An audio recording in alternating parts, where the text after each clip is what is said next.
We all know I love me some tacos. They're great every night of the week, not just Taco Tuesday. But Cindy really wants me to eat healthier this year, and Factor chef-made gourmet meals have made eating well easy. Factor arrives fresh and fully prepared, perfect for my busy lifestyle. With 40 options across 8 dietary preferences on the menu each week, it's easy to pick meals tailored to your goal. Calorie Smart, Protein Plus, or Keto, Factor has it all figured out.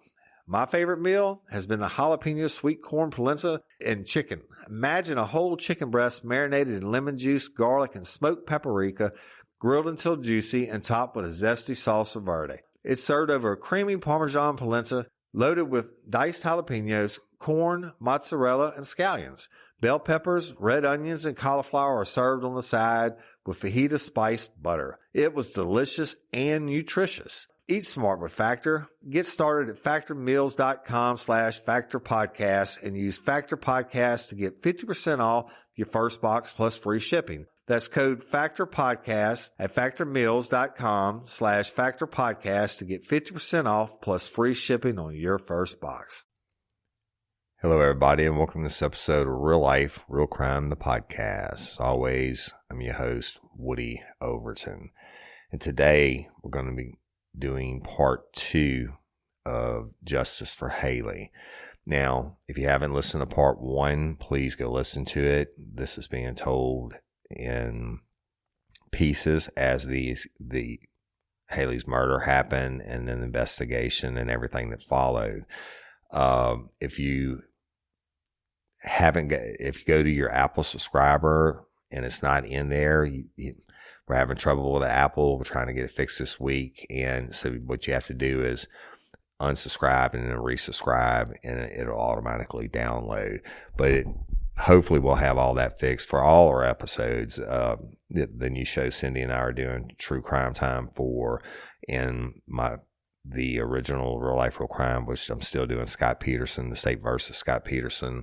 So just bear with us. We're working on it, and it's frustrating, and I get that. But this story, devil's got to fight, right? Because we're going to get justice for Hailey. Now, when I left you last on the first episode, I played the original 911 call, and what I want you to take away from that is that you can hear Brooks, and he's sitting on the floor holding Hailey. And you can hear him saying, no, to me it's fake crying. Oh, baby, wake up, baby, wake up. And then at one point he calls her a bitch. He said, bitch, wake up.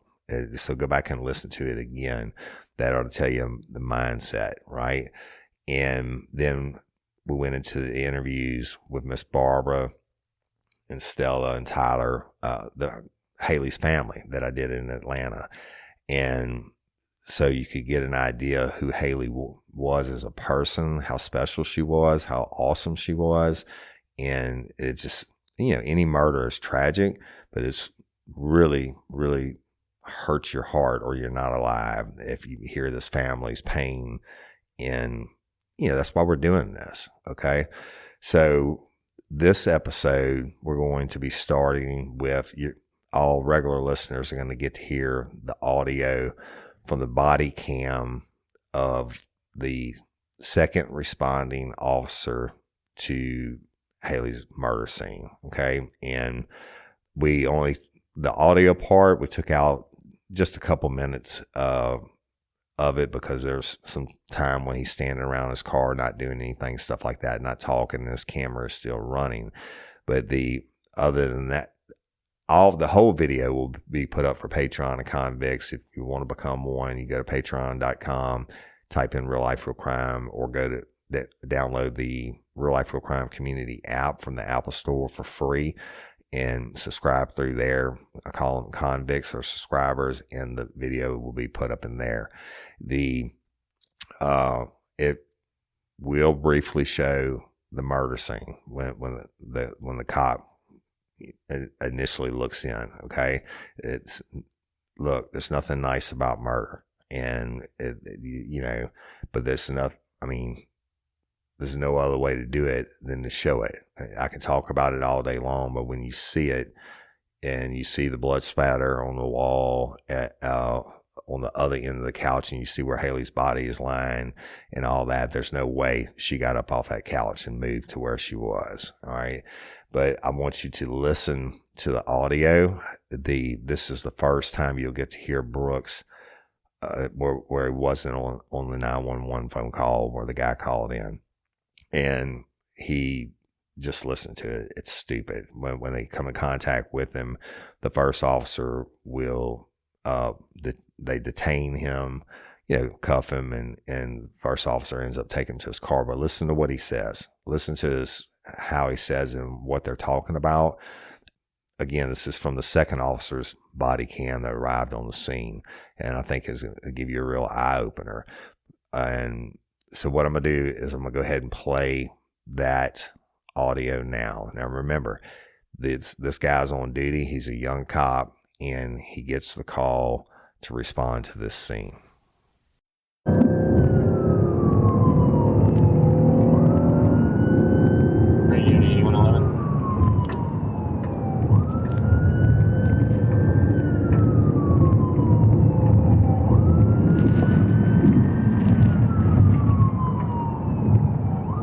What you got for?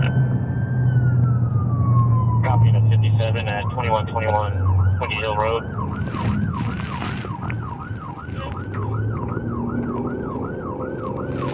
Check one.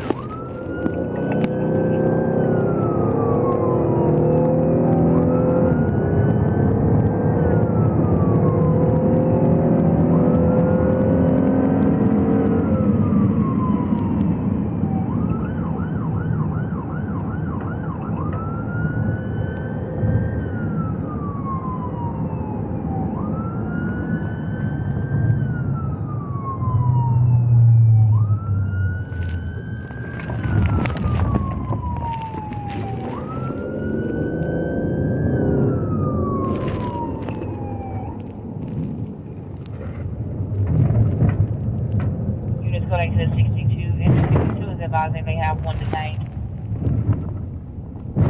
1241 or 107. 10-4.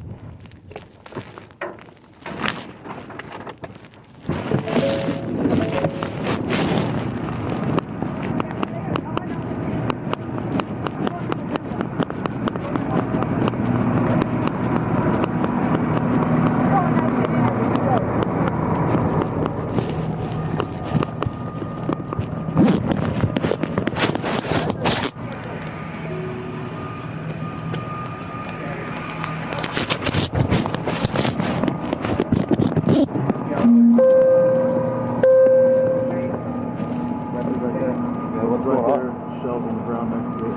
Alright, we'll go shot in the head. Alright, come here. Yeah, stand up. Oh, we did a quick look on him, we didn't see him. Let's take our look there.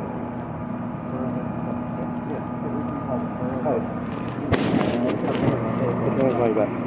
Right now you see his head, okay? Yeah, that's fine.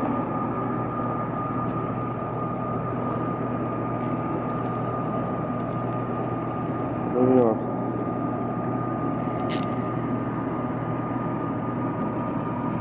Any weapons on you? No. You about to search you? Go ahead. No problem. Want to get that button? Yeah.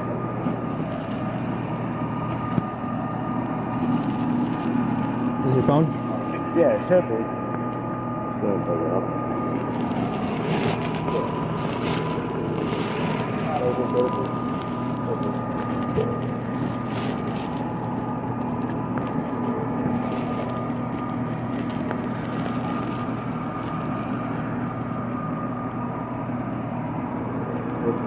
Alright, you have to do something as well? Yeah. I'll grab them. Alright, where they at? Well, obviously, where at? Well, what are they? Nikes? What? Probably on the right.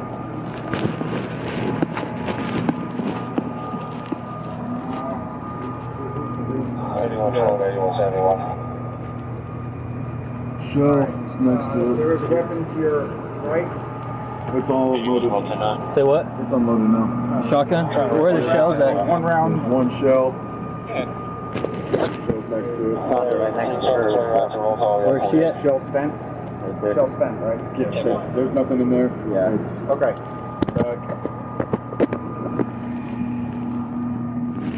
Weapon was butt that way, muzzle this way, under the clothes. Severe deformity to the face, splatter. Okay. She was turned a little bit more. We turned it. And the weapon was right here? Yeah. David, explain to him exactly how you found it. I was standing right here. Okay. They're doing the thing. Right. Where exactly was it? Under? 8341 ready. Underneath these clothes right here. Alright. And I kind of like moved them out of the way to grab it. But, Okay. And nothing else was touched? Just the gun? Just the gun, and she was turned from But nothing else in the belly down. room? No. Alright. 10-4. Uh,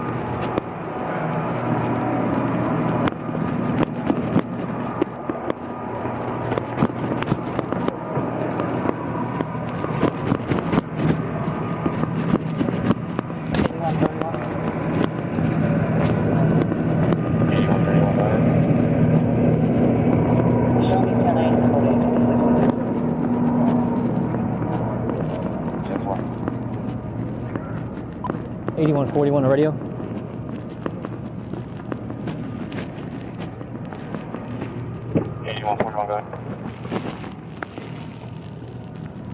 I'm not aware. Can you go ahead and start the on-call? Detective.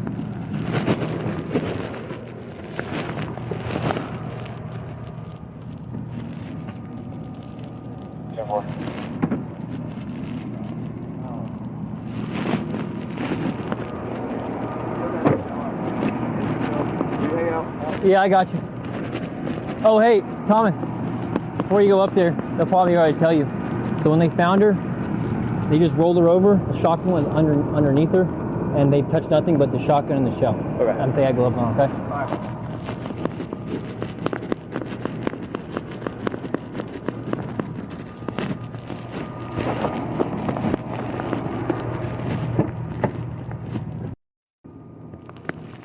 Show 10-8. 15. Right up there.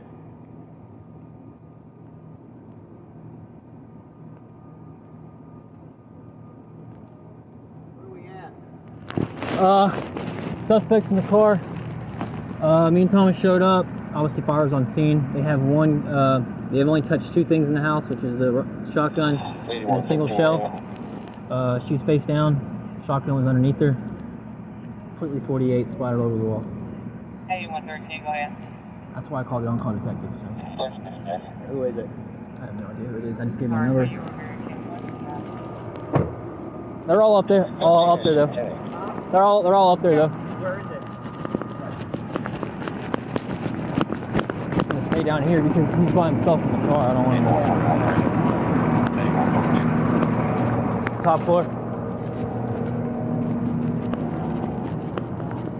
8131, 10-7. What's up? What's up? Fucking 48. Oh shit. Dude, shotgun in the head. No fucking way. Splattered over the wall. Oh, Go check it out. It's top floor. No. We were early cars. One of us. 8142, go ahead. Hello? Officer Donaldson? You can show me 10-8. Yes. Yeah, it's just the on-call detective. I don't know if it was Cobb or us, but there's a possible murder here where I'm at 950 Hudson Road. So we got on the scene. Fire was here first. The one thing that they removed from the apartment was the shotgun and the shell. And the suspect is in one of our vehicles right now, and it seems to be a white female. Headshot to the, I would say, the upper left side of the head. And that's all we know right now. And the shotgun was found up underneath her on the floor. 10-4. Yes. 81. Should be Mary. That's why I was confused. I was like, I thought they were going to call the Marietta on-call detective. Yeah. 8122, 10-8. Yeah. All right, then don't worry about it. I'll try to figure out who's the on-call from Marietta. 132, 10-8. Yeah, I'm expecting. Okay, all right. I'll figure out who is the on-call from Marietta then. Sorry to bother you. Bye, man.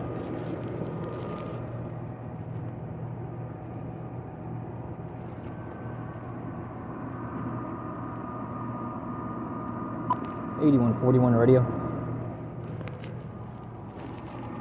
8141, go ahead. Can you have the on-call detective call me? I think Cobb PD's detective called me. I need Marietta's. 10-4.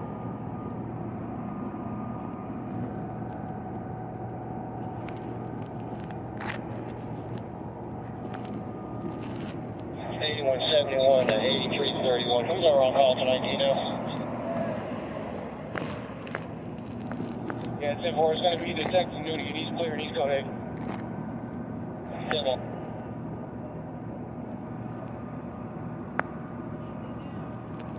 8141 on radio. You can 1022 that. Detective code 8. 10-4. Direction travel is headed northbound. Thanks, buddy. Passing Delk Road. Well, moving to that's a the shit south. show in there. Really? Dead as fuck. Shotgun straight to the head. Suspect No? in the car. No, probably murder. Murder. Whoa. Damn. I was like, I'm gonna come by just to see it, and I'm like, oh, that's crime scene now, huh? Yeah.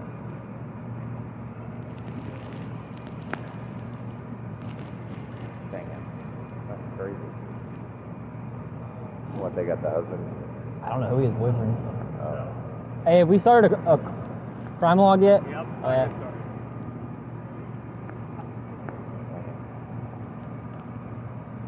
I bet he's enjoying that. Who? Fucking kid.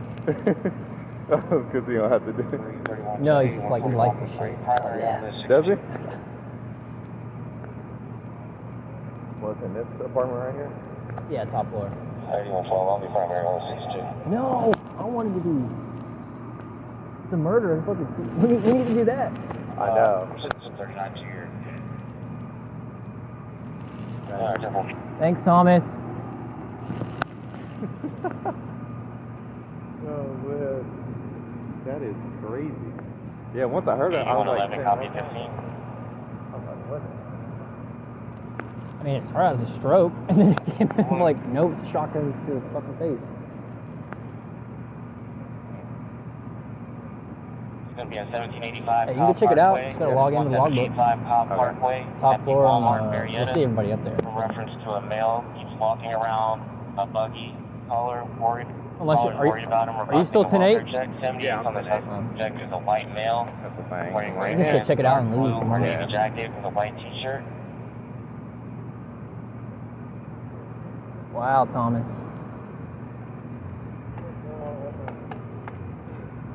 Took it. Last unit 10-9. 8111 today. 10-4. 8311. I'm connecting on that vehicle. Yeah.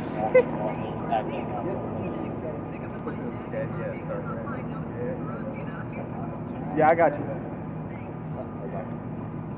Can you log me in? Huh? Write my name down. Yeah. 'Cause I gotta stay on here.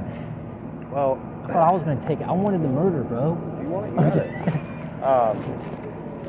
You don't really have to. I mean, I'll ask Davis, but in my previous, when you start the log is whenever you start logging Oh, people. okay. But That with makes it being more a sense. homicide, we're probably gonna do everybody. Which Last means all unit those 10-9. fuckers, even watch that were nosy as shit, want to go up there, going to be on it, they're going to court. 121. I'm code 8. Code 7 to that unit. I'm 75. On the code 8. You got any tissue in your car? Tissues? Are you sick? 10-4. I am, but she wants some tissue standing out there. If I can stop running. No.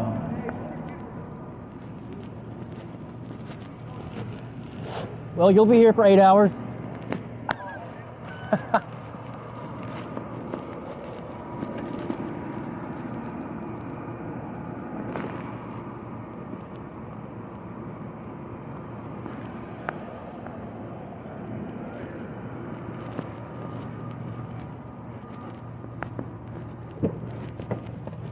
Sorry, 11 signal 30. Okay, so you just heard him, all right? And it's, yes, some of it is very crude, the things that he says, to, the other cops to show up on the scene and stuff. And yes, you have a right to be pissed off about that. But what I want you to take away from that is listen when he first walks in, and the first responders, the firemen and the paramedics, they tell them, in the video you can see the shotgun because they removed it from the scene and put it on the stairwell. But the first responder tells the cops, I got here, he was there on the floor holding her, and the shotgun was underneath clothes underneath her. Okay.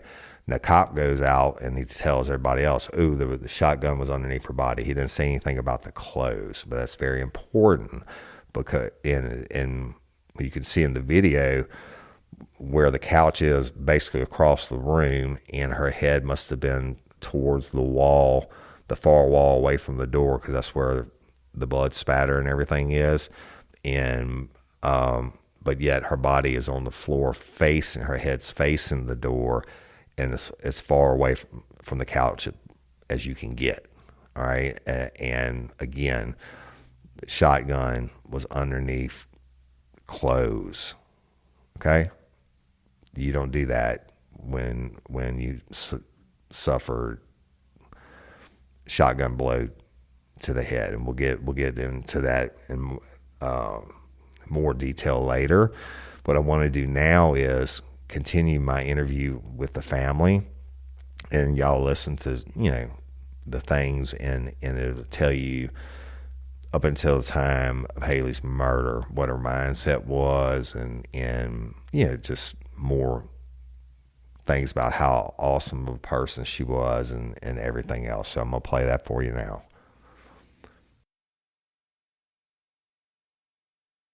Y'all, we played the 911 tape at the beginning of the episode, and so you know obviously what happened on December 26th, according to Brooks Cleary, and I'm gonna get into each piece of that, and we're gonna break it down in a series of episodes. But what I do want to ask you, I want to ask both of y'all, is how did you find out that Hailey was, I mean, obviously it was a murder, but deceased? Just the day after Christmas, and she had texted me a sweet text like normal. I had a great Christmas, thank you so much. And I'm sorry, let's go back to that, because for leading up to that day, tell me about the Christmas holidays were fire, right? Y'all were talking about babies, and tell me about all that. Tell me her state of mind other than dealing with his asshole. Oh, she was so happy. And we went shopping, and so Stella and Brooks kind of went off on their own to go look for Hailey a present, and Hailey and I were wandering off, and she's looking at baby clothes and these cute little socks, and she's like, oh, I can't wait, let me go, love these little tiny socks. So we were just, she was just happy the whole time. And I had finally borrowed enough and saved enough to buy her a car. And so she was really happy about that. Right. Super excited because she was going to get her own car. Right. Which would have given her a lot of independence from him. Right. And then I couldn't stand that. Yeah.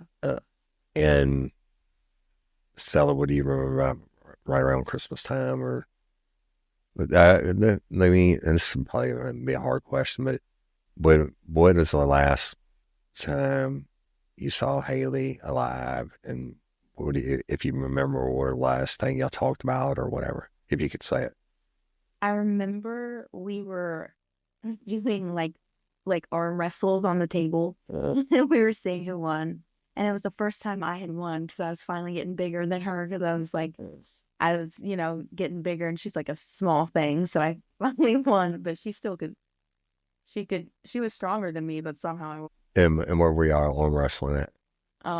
we were just at the table in the house, Yes. and everyone was in the room, and it was fine. It was Christmas Day. They Mazda, Brooks, and Hailey came over, and I made a big dinner. We had tons of food, and we ate, and we were watching. I don't even remember what movie we watched, but Hailey was so happy. Yeah. she was dancing in the kitchen and she was doing ballet, but it was not. Right. We were laughing at her. We called it her interpretive ballet, but she was. And so happy and no signs on that day that it's the last thing in the world that you would expect. So real quick, y'all, as you get hurt on the 911, Brooks is playing like he doesn't know what happened to Hailey, and we're going to get into all that. I'm going to Woody Overton, and I'm going to break it down step by step, but not with y'all because you provided me with so much stuff. Basically, what he's saying is that he didn't even say that at that point. He's attempting to make it look like it's suicide, like Hailey shot herself, put a shotgun in. We'll get into it. Put a shotgun, and it's nothing y'all haven't heard before. Put a shotgun in her mouth and kills herself in the split instant that he just goes into the room and changes clothes. But this is the day after you're talking about arm wrestling with your sister. This is y'all are talking about babies in a couple of days before going shopping. She's so happy, and she's getting a car. She's been independent. She's working. From what I saw the trial stuff, I mean, her workers came in support of her every day. So she's got friends at work, but she's still in this relationship with Brooks, and he's now playing like he doesn't know it happened, right? And so at some point they come to contact y'all. Who told you that? It was not the 26th, but the morning of the 27th. Right. And I was half asleep when they knocked on the door, and we dog sit, and so during Christmas we're full of dogs. Right. I had to put all the dogs up, and while I'm putting them up, I'm thinking, what could it be? Like it was the cops at the door. Yeah. And I'm hoping that it's an accident, but I just wouldn't let myself think right the bad thing.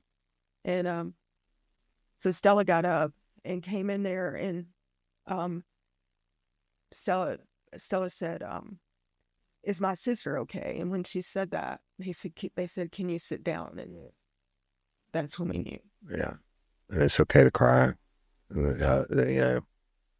That's something, that's the hardest part. The hardest thing I ever did as a detective was go tell people, the loved ones, who never coming home. But when they said that to you, I'm sure you asked what happened or why, or what did they say? I only remember bits and pieces after that. It's like, I don't know. My mind just kind of shut down, and I sort of, I know they kept talking about, that she was shot, and, So they told you that day that she was shot? Yeah. And I mean, I knew he did it. Yeah. There was not a doubt in my mind, but I just don't remember a whole lot that was said. I know the detective kept talking about how they'd been up all night, but So it was the detectives that came to notify you. And Stella, do you remember what they said? I remember everything. You remember everything? Can you tell me, baby? Because I know what I used to do, but my purpose as a detective is to come not only notify you about Hailey, but I'm going to see if you have anything that you're going to tell me unsolicited about Brooks. So what happened when they came? Did you know there's an online cannabis company that ships federally legal THC right to your door? And they found a way to combine THC with carefully selected functional ingredients to target nearly every mood and health concern you can think of. I'm talking about Mood.com's incredible line of functional gummies. And you can get 20% off your first order at Mood.com with promo code RLRC. Forget one-size-fits-all supplements that only get you high. Mood's functional gummies are optimized to kick in as little as 15 minutes and take you to the mood that you're looking for. Whether that's Mind Magic gummies for deep work and creativity, PMS support to ease cramps and balance mood swings, or their sexual euphoria gummies to help you feel ready for action and turn every touch into a full body experience. Look, y'all, you know I have trouble sleeping. I take the Sleepy Time gummy. I take a quarter of one before I go to sleep, and I sleep hard all night long. Never even move, wake up feeling fresh as a daisy. So listen, you can find gummies to just get you high pretty much anywhere these days. But Mood's functional gummies combine premium federal legal THC with targeted botanicals to help you get into that perfect mood, usually in as little as 15 minutes. And everything ships discreetly right to your door. No dispensary lines, no awkward conversations, just better days and nights delivered to your doorstep. Best of all, not only is every Mood product backed by a 100-day satisfaction guarantee, but as I mentioned, listeners get 20% off their first order with code RLRC. So head to Mood.com, find the functional gummy that matches exactly what you're looking for, and let Mood help you discover your perfect mood. And don't forget to use promo code RLRC when you check out to save 20% on your first order. March is Sleep Awareness Month, the perfect time for you to think about the quality of your sleep and how the mattress you choose can make all the difference. Avocado Green Mattress is committed to providing mattresses that not only help you sleep better, but also are healthier for you and the planet. Did you know that with the right mattress, you can improve your sleep quality by up to 50%? If you're not waking up refreshed and ready to tackle the day, it might be time to consider Avocado and their sleep-enhancing design. Cindy and I love Avocado for so many reasons. Not only are the materials organic and free of chemical and toxins, Avocado mattresses promote better sleep through breathable, naturally temperature regulated materials, which is so important to our sleep right now. Did I mention there is a mattress to fit your needs too? Avocado offers gentle to firm to plush mattress comfort and support. Take their quiz to find out which mattress and comfort option is right for you. Avocado stands by their products too. They offer easy financing options with Affirm, sleep trials up to 1 year, and options to try before you buy. Head to avocadomattress.com today and save up to 10% on certified organic mattresses. Dream of better. So they walked in and I kept asking if my sister was okay. And then they said the whole sit down spiel, and they didn't make me sit down. I didn't sit down. And so I was standing at the back of the couch, and they made my mom sit down. And then they finally told us that like your daughter's deceased and was shot in the head with a shotgun, like due to an intraoral shotgun wound. And when they said the intraoral thing, it fully hit me that it was him. I thought at first when they showed up to the door that it was going to be like he got them in a wreck because he was always drunk driving with her in the car and she was always uncomfortable with it. But he never really he'd never stopped. So I thought they just got in a wreck, but then they said that. And then after that, things did kind of it kind of hit and kind of like funky. Shock. Yeah. Yeah. Everything went like kind of loud. And then I just remember, because all I could think about was my like sister laying on that floor. And I remember asking him, I was like, so you've been around like Hailey's body like tonight, like you were around her tonight. Mm-hmm. And he looked at me with this dead cold stare. I'm like, yep. And like smiled at me, and it was so like disgusting and evil. And then I remember he asked me to go get a pen. And so I tried, my legs kind of locked up because I didn't sit down. Mm-hmm. And so I went to go get the pen, and then I fell. And then I finally got back up and got the pen. And then he gave the number, and we started talking and explaining how they have a feeling that it's Brooks, but they can't tell us that. And that I basically said, like, I know that it's Brooks, like there's nothing else that could have happened, and like I know what happened. And no way that Hailey, I mean y'all to tell me, is there any way that she would have took a shotgun, put it in her mouth, and killed herself? Absolutely. Right. And it's just stupid. But so they're telling you, and it hadn't been 24 hours yet, and you saying, I know it's Brooks, right? And they're saying, well, we think whatever. Say it again. They said it was something about Brooks, but we can't tell y'all that.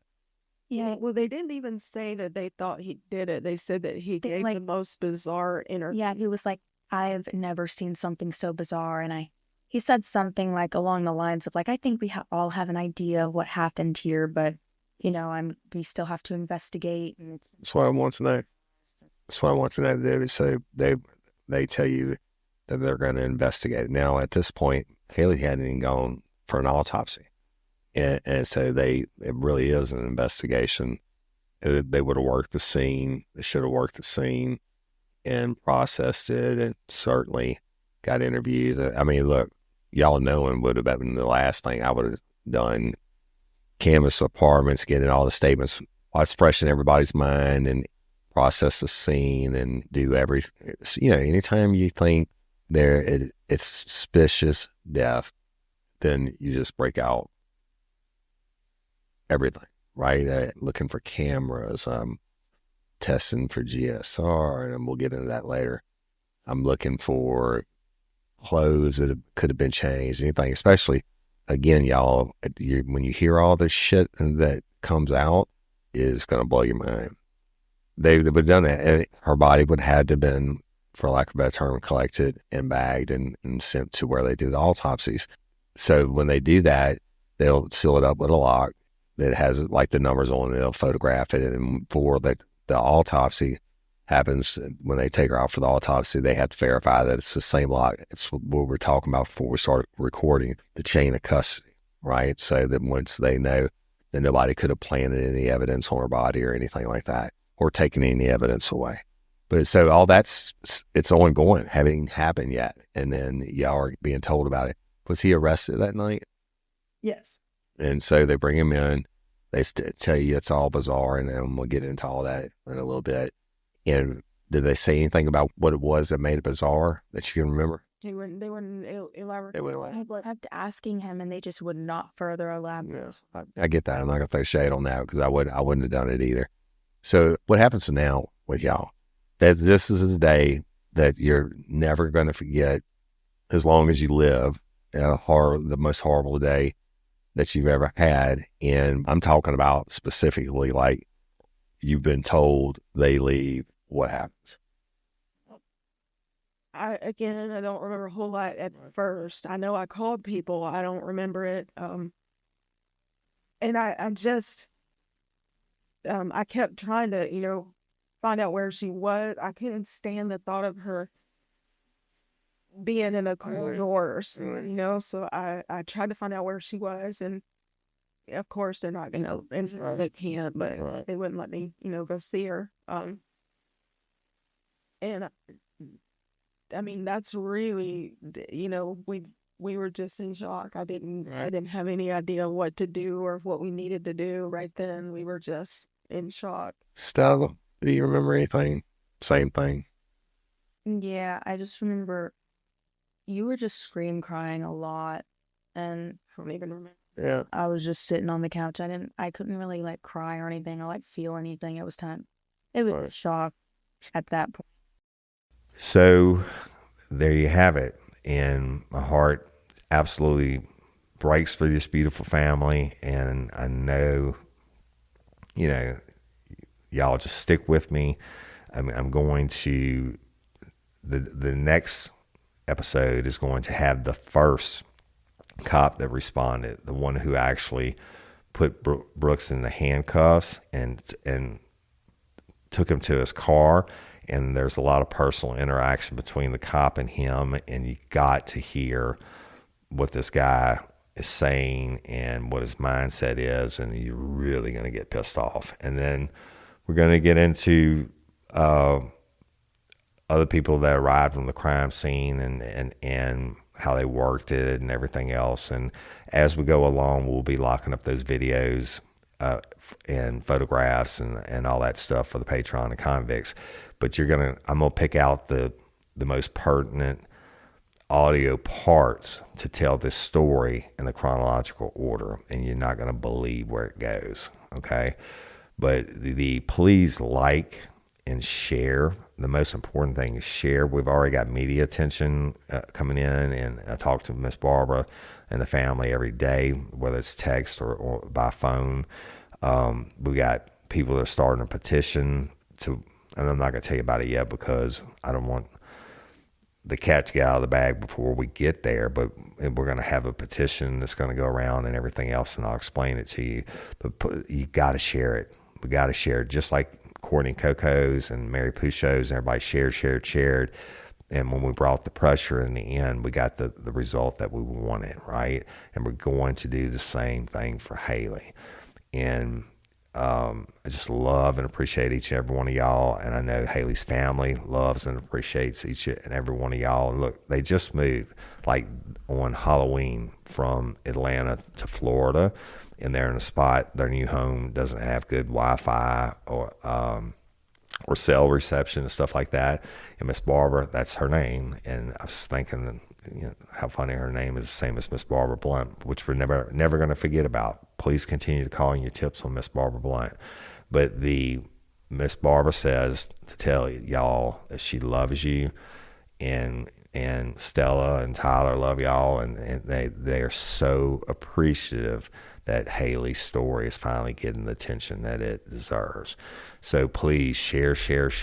And anytime I comment on it on Facebook or TikTok or anything else, I'm putting hashtag justice for Hailey.